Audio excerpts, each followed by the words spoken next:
133 years ago this week, Fort Worth lost a grand piece of its history to a fire. Yeah, all that is left is this reminder. It's a monument downtown to the man who gave his life while he was saving those in the blaze. A little piece of history for you today.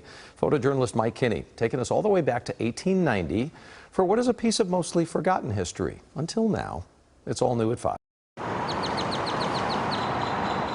It's largely forgotten. People don't know because they raced down Lancaster. What used to be, you turned off onto Main. Now it goes on up to Commerce, and you take Commerce under the underpass. Either way, though, you miss Al. My name is Richard Seltzer. I'm a Fort Worth historian. The Al Hain Memorial was put up in 1893 to honor the hero of the Spring Palace fire. The Spring Palace exhibition was created in Fort Worth 1889, the first season, and then 1890 was the second season, as an exhibition of Texas products and minerals and everything. Every county from around the state was invited to contribute to the exhibition, put something up for their county. It was sort of an agricultural display.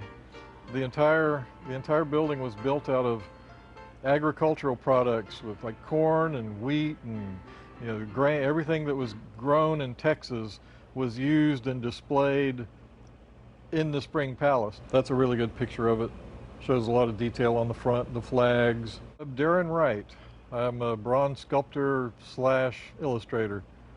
I was always interested in the Spring Palace, which was a big deal in Fort Worth at the time. It's largely forgotten now. I think they were really trying to indicate to the state and to the world that Fort Worth was not an ordinary place.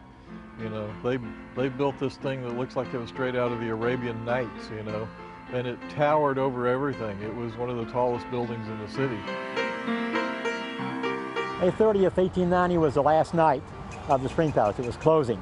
There were approximately, estimates say, about 7,000 people inside. A fire started on the second floor. And the whole place was constructed of wood and natural products. It would dry after weeks of being there, and so it went up like a torch. The whole thing burned to the ground about 11 minutes. Al Hain was one of the people that was there. He ran in the building, began bringing people out. He kept going back in, apparently, to make sure everybody was out. And so he went back in and back in and back in. And he worked his way upstairs, the second floor. On the west end of the building was a window, and he began dropping people, women and children, out the window to those who caught them down below.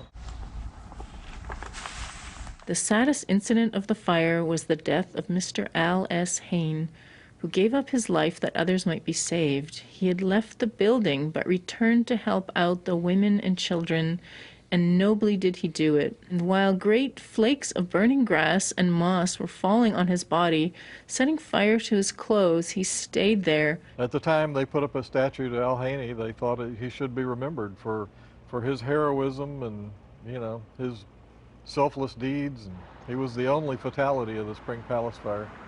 He's the first person that the people of Fort Worth put up a monument to.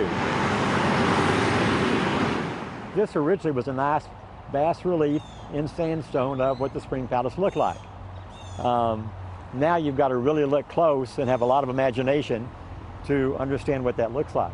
Al looks pretty good because he was restored as a bronze bust in 1934, but the rest of the fountain is slowly withering away. I hope it doesn't fade away till it's nothing but a pile of sandstone rubble, and they knock it down, plant a little grass, and move on.